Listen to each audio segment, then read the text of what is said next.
Parents have almost no control over what their children learn in public school, and the reason for that is it's a top-down system, with the Department of Education at the top, then the state education boards, the school districts, the principal, the teacher, the children, and the parents, all the way at the bottom of the funnel.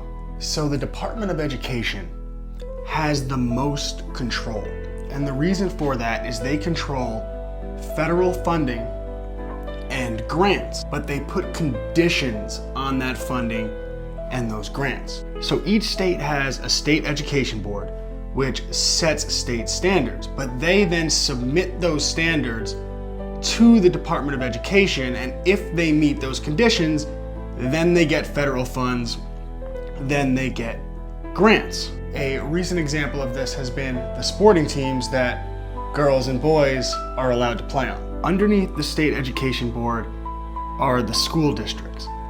They seek funding from the state that they got from the federal government, and they get that funding through assessments, standardized testing, and compliance with the above conditions. So then you have the principal, who's like the CEO of a corporation, and they serve the agenda of the board members that make up the school district. You have the teacher under the principal who teaches the standards that they're given, which is enforced by the principal, the school district, the state education board, and the Department of Education. Then you have the children who are judged by how well they have memorized those standards and that agenda, not their ability to think critically.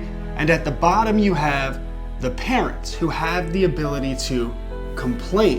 But the problem is they have no power because it's a top-down system in which the funding is being filtered from the top at the Department of Education, and that's what we've seen play out in America over the last 20 years. And that's why in private schools, parents have a little bit more power because the funding isn't coming from the top, it's coming from the parents, although there's often a lot of gravel there as well. But in your homeschool, obviously the parent has all the power, and that's how it should be. And I always tell the parents who use our curriculum that they're the only ones I answer to, because I've never taken money from the banks. I've never taken money from venture capitalists. And I sure as heaven would never take money from these people, because it's on us to take back control over our children's education. Check out my private homeschool community. And Cubs to Bears, books. ClassicalLearner.com.